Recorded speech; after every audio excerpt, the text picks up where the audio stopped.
میرا بیٹا مجھے ملا، کہنے لگے تو رہ جا. میں نے کہا نہیں، تم مسلمان نہیں ہو، تمہیں پتہ نہیں نا، میں یہاں نہیں رہ سکتی، مجھے مدینہ ہی جانا ہے.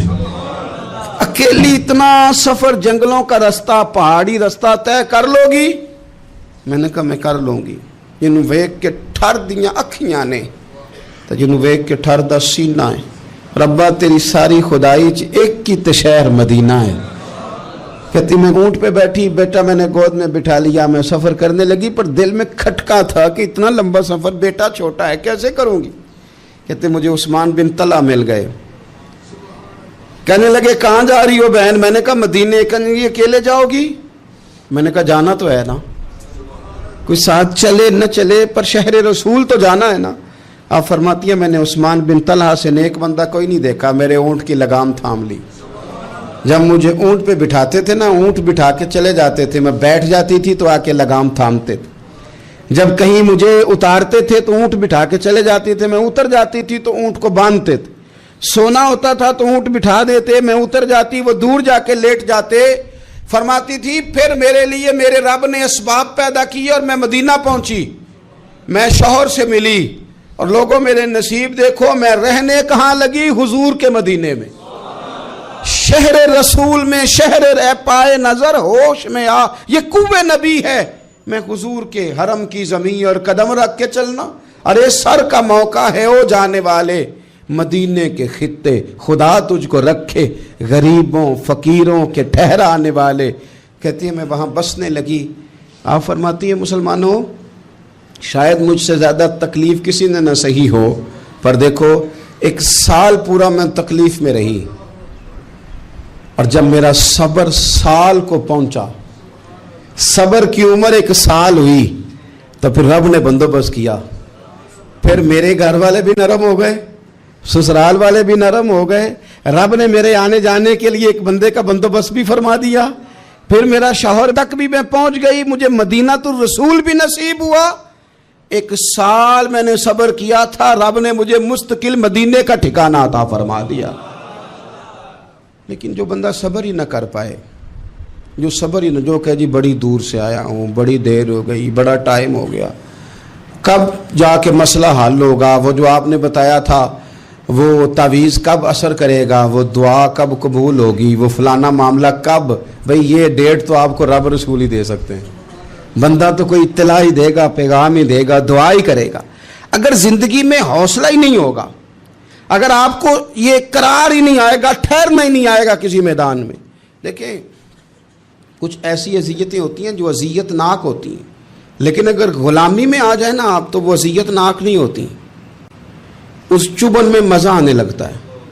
کئی درد بھی مزیدار ہوتے ہیں، کئی درد بھی، کبھی زخم ٹھیک ہونے پہ آ جائے نا تو اسے چھیڑو تو مزہ آتا ہے، اس لیے کہ کچھ درد بھی مزیدار ہوتے ہیں. آتش سے کسی نے کہا تو روتا بڑا ہے، اس نے کہا محبوب کی یاد میں تڑپتا ہوں، ابھی تو ایک دل ہے، میرے تو خواہش تھی کبھی 2 ہوتے نا تو صحیح کر کے تڑپتا. رب نے دل ایک بنایا، کہتا وہ مزہ دیا ہے تڑپ نے کہ میری آرزو ہے یا رب میرے دونوں پہلوؤں میں دل بے قرار ہوتا. درد میں بھی مزہ ہے، پر شرط یہ ہے کہ لوگ درد میں بھی جینا سیکھیں. ہم نہ آرام میں جینا چاہتے ہیں، پنکھے کے نیچے جینا چاہتے ہیں. کاش کہ ہمیں صحرا میں بھی نیند کا مزہ لینے کا طریقہ آئے، پھر زندگی کے سارے راستے آسان ہیں، پھر اقرا بھی مشکل نہیں. لیکن چونکہ حوصلہ نہیں، صبر نہیں، وہ والا قرار نہیں جو ایک مسلمان سے رب رسول کا مطالبہ ہے. حدیبیہ کے موقع پہ نا نبی پاک صلی اللہ علیہ وسلم نے جو شرطیں کافروں کے ساتھ طے کی تھی نا، حضور نے نور بصیرت سے کی تھی نا، تو انہی شرطوں نے پھر فتح کے باب کھول دیے. ان فتحنا لک فتحا مبینا. ایک شرط یہ تھی کہ اگر کوئی مسلمان مدینے سے مکے آئے گا تو مکے والے واپس نہیں کریں گے، رکھ لیں گے. پھر غور کریں، کوئی مسلمان اگر مدینے سے مکے آئے گا تو مکے والے واپس نہیں کریں گے. اور اگر کوئی بندہ مسلمان اپنے آقا کی مرضی کے بغیر مسلمان ہو جائے اور وہاں سے وہ مدینے آئے گا تو حضور پناہ نہیں دیں گے. تو میرے بھائی محبوب کی طرف سے آنے والا نہ صرف سوکھ ہی نہیں قبول کرنا چاہیے، دکھ بھی قبول کرنا چاہیے، دکھ بھی قبول کرنا چاہیے. ہمارا یہ مسئلہ ہے کہ ہم نہ میٹھی میٹھی کے قائل ہیں،